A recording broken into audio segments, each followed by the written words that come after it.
একজন বাবারে যদি জিজ্ঞাসা করা হয়, বাবা আপনার কাছে সবচাইতে প্রিয় জিনিস কি? তাই বাবা নিঃসন্দেহে জবাব দিবা, দুনিয়ার জমিনের মাঝে আমার সবচাইতে প্রিয় জিনিস হইল আমার আওলাদ।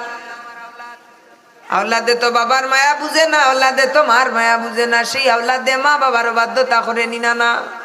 জোরে কই না কেন করে নিনা না? আরে ভাই যদি বুঝতো যে বাবা কোন জিনিস মা কোন জিনিস, তাইলে চৌকে দিয়া চৌক রাখি আমার দিত না।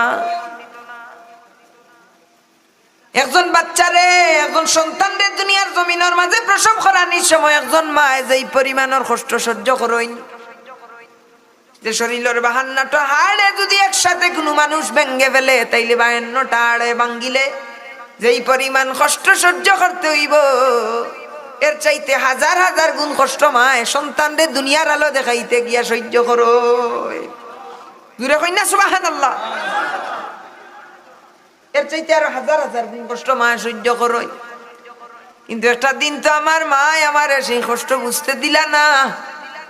এত কষ্ট করি আমারে দুনিয়ার আলো দেখানির বাদে যখন টানা তো আইলাম, আমার সুন্দর মুখে দিছাই আমার মায় সমস্ত কষ্ট ভুলি গেলা। আমার বাবা আমারে কি পরিমাণের মহব্বত করেন।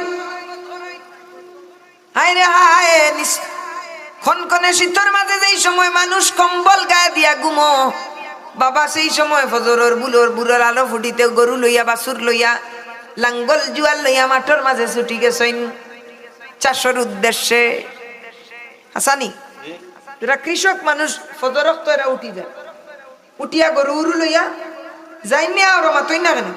সিলেটি ভাষা বুঝরা না মনে হয়? বুঝরানি?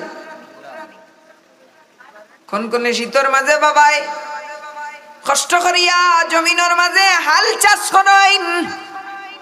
কেনে রে ভাই, এই বাবার কি জানে শান্তি চায় না, বাবার কি জানে শান্তি চায় না, বাবার কি আরাম চায় না?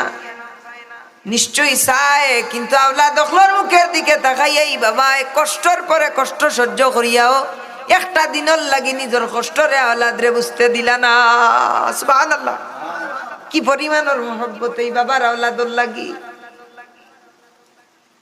শীতের সময় বাবাই আওলাদর শরীরের মাঝে কম্বল দিয়া কইন আমার ফুয়া গুতা ঘুমা ঠান্ডা লাগি দিব, কিন্তু নিজে একটা ফাড়া গেঞ্জি পিন্দিয়া মাঠের মাঝে গিয়া কৃষি কাম করিয়া তোমারে খাওয়াইয়া লালন পালন করলা।